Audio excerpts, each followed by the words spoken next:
everybody. We're sitting here at the PhoCusWright Conference in Los Angeles, California, and you're sitting at the BTO conference in Florence, Italy. But I'm very pleased to introduce an extra special guest, the co-founder and CEO of TripAdvisor, Steve Kaufer. Welcome, Steve. Thank you. And I'm really delighted to be able to be at your conference virtually. I'm sorry I couldn't be there in person, but I know TripAdvisor is very well represented with Helen there. So please enjoy this little chat while we can. Great. So I remember last year when I was at a cooking class outside of Chiang Mai in Thailand, and this small entrepreneur got his envelope, his first envelope from TripAdvisor, and he was glowing and beaming, and it always reminds me what an incredible brand you've created and the influence on travel and tourism, literally every nook and cranny of planet Earth. And everybody knows that, but what a lot of people don't realize is that, like all of us, you started in the beginning and small. And I remember when I first met you with Langley Steiner at Flagship Ventures, and you were a startup. So could you share with the audience what in the world gave you the idea to start TripAdvisor?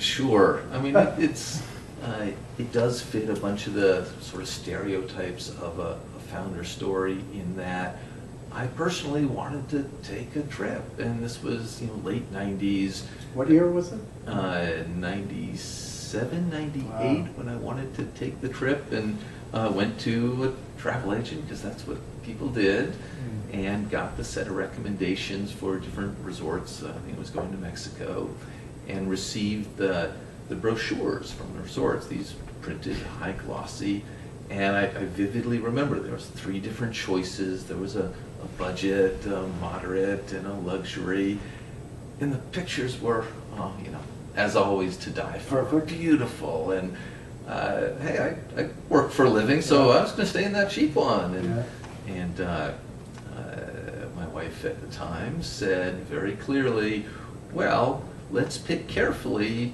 because if you'd like to still be married on the way back, it better be a good enough place. You didn't want to make sure it wasn't the Roach Hotel. Wanted to make sure. But I'm like, but the pictures are great. No way. So I went online, and it took me forever to find the nugget of information out there that would actually sway my decision. And the nugget was an unbiased review from somebody else that said it was fine except for this, this, this, and this, and had some candid photos. Yeah.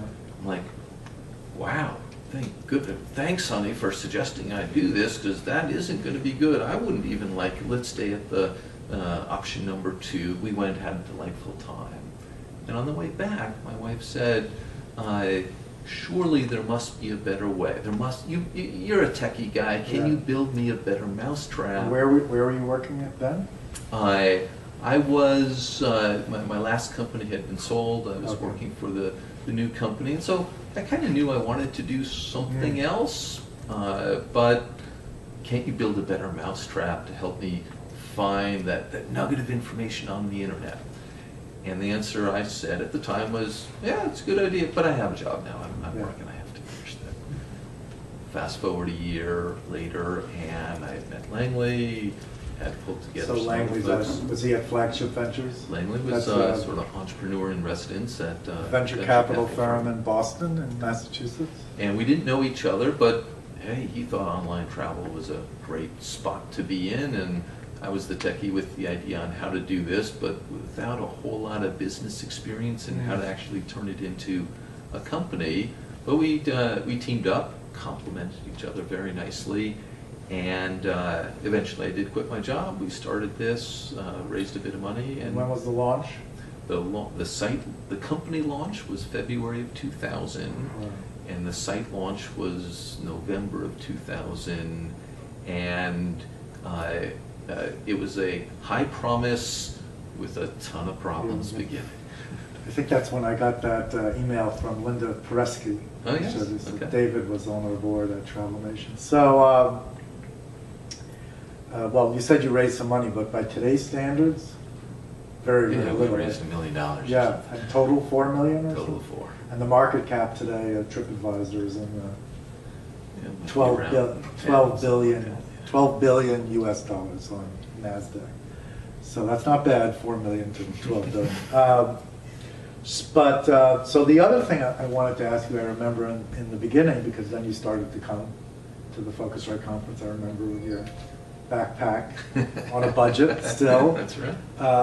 So Tuesday, they invited me to judge this event I created called the Travel Innovation Summit, where startups and emerging companies and some established companies pitch their innovative new ideas, and with all the problems I want to get into. And that was, you were where they are today, you were in 2000, and you had, it didn't work right away when you started. You had some, well, failures, that's what we call them, and pivots. And how did that go?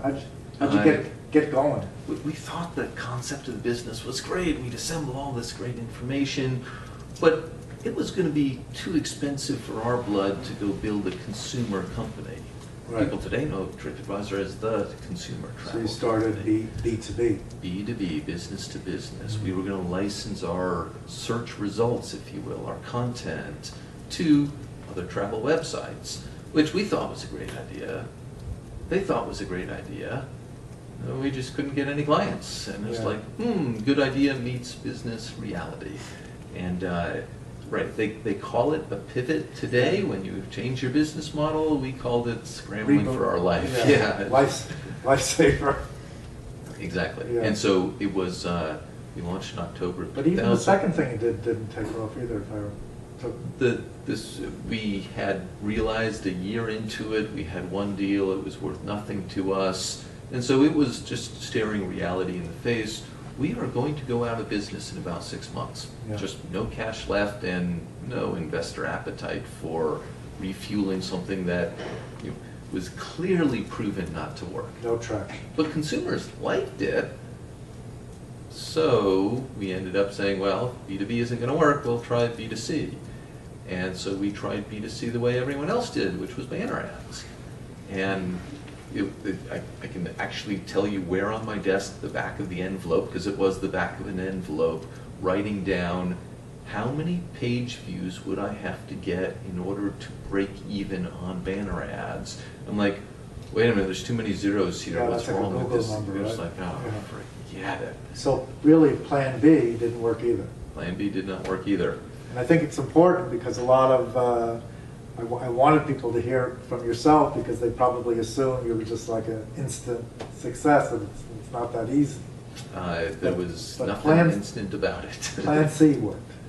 Plan C, I mean, to be clear, it was more like Plan B didn't work, C, D, E, F, and G, they didn't work really well either. We tried a bunch of different stuff. You could buy a lifetime business listing for $99 stuff, and it didn't work either. What we eventually found, again, trying to copy as many models out there as we could, is, look, if you're looking at a hotel page anywhere in the world, we give you the reviews, we give you the photos. It was a great experience, except for that one bit of information which every consumer wanted. Is it available, and how much can I afford it? And when we put a link there that said, click here to find availability and price, people clicked on it. And enough people who clicked on it would want to buy it from an OTA. And I can't remember the guy that did the case study, but I love that line. He said, literally everything began to click then, literally and figuratively. Everything began to click through. It was phenomenal. We signed 1 or 2 clients. We were profitable in months, and it just took off. And that was our entire focus for the next 4 years. Yeah. And then sold to Expedia Inc. Sold to Expedia in 2004. What, 2 years now? Spun off to go public. Spun out in end of 2011. Now it's TRIP on NASDAQ. So our time is short. I just want to ask you, I don't know if you heard Steve Hafner, the founder and CEO, yesterday, but I'll tell you. So Lorraine Cilio asked him a bunch of fill-in-the-blank questions, which matches his personality perfectly. And one of them was, if I could eliminate one competitor, it would be blank. And he said, Google. And it made me think of you because we've had that conversation. So if I asked you that question, might you fill in the blank the same way or differently? I probably would. It's just, they're currently, most of the time, some of the time, an honest broker, but they've achieved such dominance in so many parts of the work that since they have stated ambitions in travel, they can kind of hurt the consumer by shuffling the traffic over to stuff that they want to promote. And, you know, to one degree it's their business, but to the degree that they make changes that hurt what average consumers want, it's not good for us. Steve had a similar answer, and then at the end he said, but we still spend a hell of a lot of money with Google. And every travel site is generally addicted to paying Google money to get more traffic because they have so much. Yeah. Switching gears to Life Beyond TripAdvisor, one of your nonprofits. Could you tell? Forget the Carson. The Caring for Carson Foundation. Could you tell us about that a little bit? Absolutely. So my dad instilled upon my mom and dad instilled upon me at a young age that you must leave the world a better place for having occupied a few square meters. And while, yes, I'm very proud of TripAdvisor helping travelers, transparency, I know we've built up a ton of small businesses now have the marketing muscle of the big companies for free because of TripAdvisor. I feel good about that, but I also kind of wanted to try in any way I could to make an impact. So my wife passed away from neuroendocrine cancer, and the Caring for Carson Foundation was founded to find cures for this type of cancer by funding medical research. And so I devote a chunk of my time, a chunk of my dollars to literally make step-by-step progress. And there's no guarantees of anything, but darn it, I was going to do what I could in this, and you know, I'm involved in a few other charities as well. But I hope everyone takes a page out of that book. So I'm going to thank you and wrap up backwards, and then I'll introduce Giancarlo and we'll splice that in the correct order. Very good. So, ladies and gentlemen, Steve Kaufer, thank you very much. Oh, thank you. A pleasure. A pleasure to everyone. Thank you. I'd like to switch gears a little bit and bring one of our conference hosts and producers, Giancarlo, on stage to chat with Steve, but hopefully not in Italian. No, I don't think so. Giancarlo. Hi, Steve. Terrific. Nice to meet you. Thank you for accepting this pleasure. interview. I have a little story for you as well. In 2003, I purchased the domain of TripAdvisor in Italy. And then, I think it was 2007, someone called me from London and offered, obviously I paid it 30 euro, which was nice to have. I didn't do anything. And, it was not my intention to create something alternative. I was running an hotel, so all the traffic was driven to my hotel. And then I was offered, if I remember, 6,000 or 7,000 euro, which compared to 30 euro was good. Yeah. So I paid a vacation with that. Right. Would you have offered me more if I was staying with that domain? Probably. Probably, yes. So I made a mistake. 2014. I made a mistake. Just a few questions for our Italian audience, which is a lot of them, they want to know about the new feature of the instant booking. Yesterday here at PhoCusWright, we have seen Dara of Expedia saying Expedia will never participate to that. What are you expecting with these new features? So the instant booking feature is the ability for individual properties, chains, as well as OTAs, if they want, to sign up to take a direct booking on TripAdvisor. And that's on our desktop, our tablet, and our mobile experience. So we hear from independent hoteliers all the time, hey, we'd like to get access to your traffic, but the click-off model and the cost per click, it's hard to budget, it's hard to judge, and fundamentally it's hard to know if it's successful.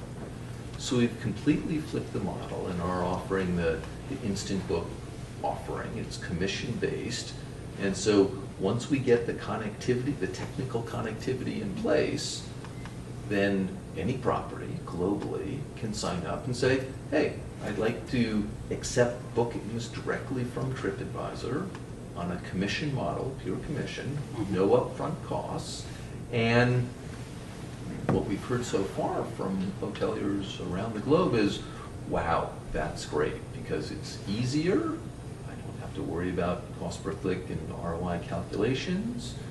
It's a nice diversification from my current channels. And those TripAdvisor customers, they're only interested in booking because they've read the great reviews on TripAdvisor. So it's a nice match that's not going to get lost in the shuffle. So it will transform TripAdvisor in something different from, as is not anymore. And how would it define the site right now? I view TripAdvisor as a fantastic place to research, to shop, to compare prices, and then we hand off the transaction to somebody else. And it's built a great company. There's kind of nothing wrong with that model, and it's not going away. We're just augmenting it at the very end, where instead of I'm handing a traveler off to an Expedia or a Booking.com, who will then try to sell you any property, they don't really care. We're going to say, hey, if you're interested in this property, book it right now. And that's kind of our conversion funnel, if you will. We'll take the credit card, we'll pass it to the hotelier, and the hotelier has booking. At the end of the day, if you got a good property and your reputation is strong on TripAdvisor, we have travelers that want to stay in your place. And so that works. So one argue that I listen in Italy, it's obviously Italy, it's a very different market from the US. It's a very fragmented market. We have thousands of hotels and little properties. The penetration of chains is only 8%, so very little. And an argue is, for example, using Trip Connect, some are saying that it brings more traffic to OTAs instead of to private hotel. Does your statistics say so, or? Well, just to make sure I understand the question, right now we have, to the best of our ability to find, every accommodation in Italy on our site offered to all of our international and domestic travelers. And when you want to actually go book the property, if it is bookable online, it's probably through an OTA. And if you're an independent property with your own booking engine on your own website, you probably also distribute it through the OTAs. So when we look, hey, we're happy to sell the lead to whomever wants to bid for it, the OTAs all bid for it because they bid for everything in their store. So they win the bid, they win the auction, we send them the traffic, and the hotel gets the benefit of the person in the room, you know, the head in the bed, so to speak, and they pay the commission to the OTAs. What we're augmenting now with Instant Book is if we can get the connectivity to your booking engine, which is a technical thing, hard to understand, depends on which booking engine, but when that connectivity is done, instead of sending the click off to an OTA, the hotel gets to take the commission, take the booking directly. And it's that direct piece that'll give the hotelier the benefit in our auction versus the OTA that they can't compete with right now, in large part. Another argument, which it's the cost of the business listing, which some of the hoteliers have found very rapidly increase a lot. Obviously, it has grown rapidly, like TripAdvisor has grown rapidly in those 2 years. But some are protesting about that. I'm an hotelier too, so yep. it's expensive sometimes. And this one I have to take some personal sort of blame for, because unfortunately when we rolled out the pricing for business listing, we didn't personalize it enough for each property. So what we found was that the original pricing was horribly expensive for some properties and incredibly cheap for others.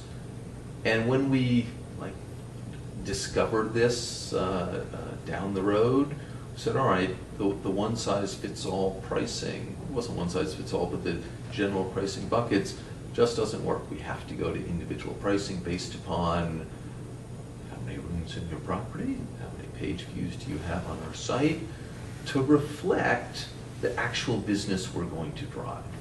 And so some properties saw a doubling in price. And I'm like, but your site's only grown 40% and you doubled the price, that's unfair. And the answer is, I understand that perspective very much. How could we justify a doubling in price? Well, except that it really was an incredible bargain to begin with based upon how much traffic we're generating. And if you think about, and we've calculated it over and over again, the value that the business listing is driving compared to the other mechanisms of getting the people to the hotel, between the phone number, the URL, the direct click, not charged on a CPC, but as many clicks.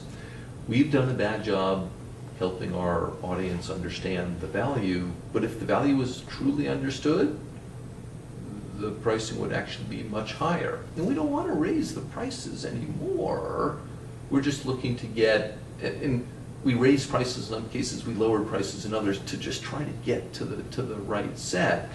And if you had received a price 6 months ago, I urge you to chat with the sales rep again, because we're still tuning that model and we don't claim to have gotten it right. Okay, so that's a great news for the Italian hotelier, that TripAdvisor is tuning the model for the small properties. We're absolutely tuning the model, and truly the pricing, the absolute goal of the pricing is to be reflective of the true value that we're providing for you and your specific property. And wow, there's a lot of variations. There's the 12-room hotel that's $400 a night. Okay, that's a big high price, and you don't need a lot of bookings on the telephone to pay for the annual subscription.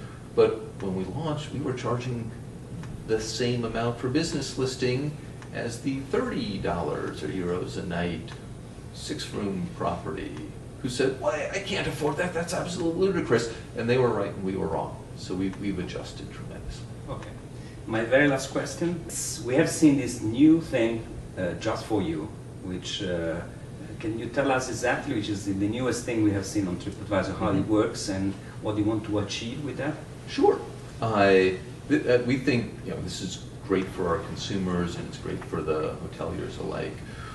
We have a tremendous amount of data about what our travelers in general are looking for, what they like. And when I say like, it's because they did a price check and they clicked off versus what they've just browsed and decided that they didn't like.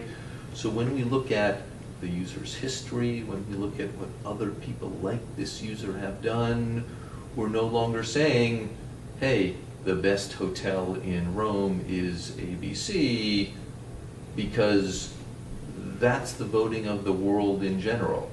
And from our traffic, that is more heavily tilted towards American travelers. Well, that's nice, but if I live in Paris and I'm visiting Rome, I may not feel like an American expresses the same interests as I, the Parisian.